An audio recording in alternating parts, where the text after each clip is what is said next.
considerable portion of the happenings of life comes to us without any direct choosing on our part, and such happenings are generally regarded as having no relation to our will or character, but as appearing fortuitously, as occurring without a cause. Thus one is spoken of as being lucky and another unlucky, the inference being that each has received something which he never earned, never caused. Deeper thought and a clearer insight into life convinces us, however, that nothing appears without a cause, that cause and effect are always related in perfect adjustment and harmony. That being so, every happening directly affecting us is intimately related to our own will and character, is indeed an effect justly related to a cause having its seat in our consciousness. In a word, involuntary happenings of life are the results of our own thoughts and deeds. This, I admit, is not apparent on the surface, but what fundamental law, even in the physical universe, is so apparent? If thought, investigation, and experiment are necessary to the discovery of the principles which relate one material atom to another, even so are they imperative to the perception and understanding of the mode of action which relate one mental condition to another. And such modes, such laws, are known by the right doer, by him who has acquired an understanding mind by the practice of true actions. We reap as we sow. Those things which come to us, though not by our own choosing, are by our own causing.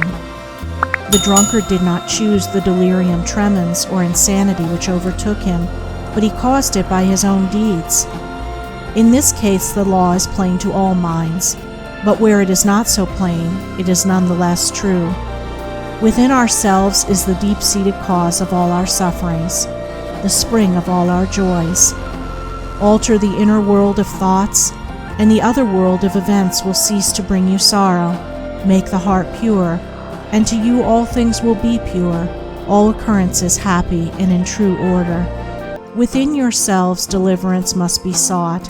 Each man his prison makes. Each hath such lordship as the loftiest ones.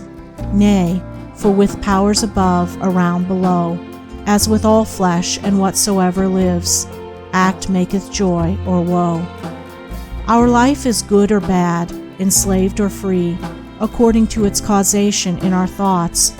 For out of these thoughts spring all our deeds, and from these deeds come equitable results. We cannot seize good results violently, like a thief, and claim and enjoy them, but we can bring them to pass by setting in motion the cause within ourselves.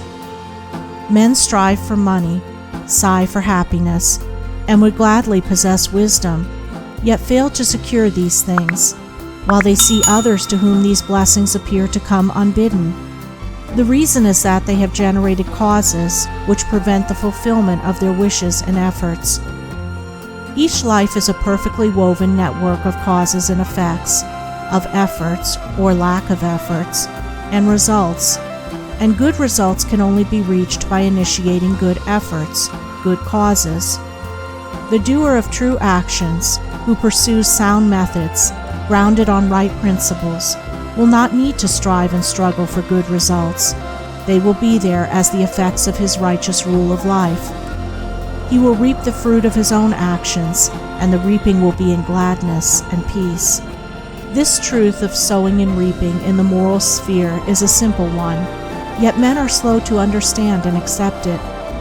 We have been told by a wise one that the children of darkness are wiser in their day than the children of light. And who would expect, in the material world, to reap and eat where he had not sown and planted? Or who would expect to reap wheat in the field where he had sown tares, and would fall to weeping and complaining if he did not? Yet this is just what men do in the spiritual field of mind and deed.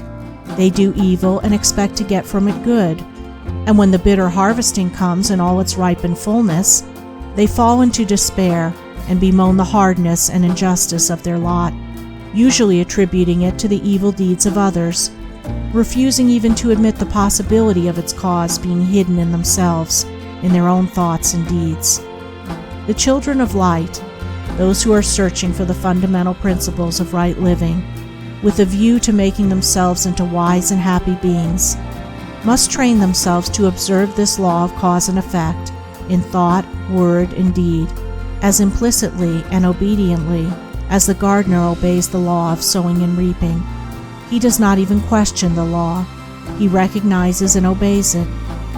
When the wisdom which he instinctively practices in his garden is practiced by men in the garden of their minds, when the law of the sowing of deeds is so fully recognized that it can no longer be doubted or questioned, then it will be just as faithfully followed by the sowing of those actions which will bring about a reaping of happiness and well-being for all. As the children of matter obey the laws of matter, so let the children of spirit obey the laws of spirit, for the law of matter and the law of spirit are one, but they are two aspects of one thing, the outworking of one principle in opposite directions. If we observe right principles or causes, wrong effects cannot possibly accrue. If we pursue sound methods, no shoddy thread can find its way into our web of life. No rotten brick enter into the building of our character to render it insecure. And if we do true actions, what but good results can come to pass? For to say that good causes can produce bad effects is to say that nettles can be reaped from a sowing of corn. He who orders his life along the moral lines thus briefly enunciated will attain to such a state of insight and equilibrium as to render him permanently happy and perennially glad. All his efforts will be seasonally planted. All the issues of his life will be good.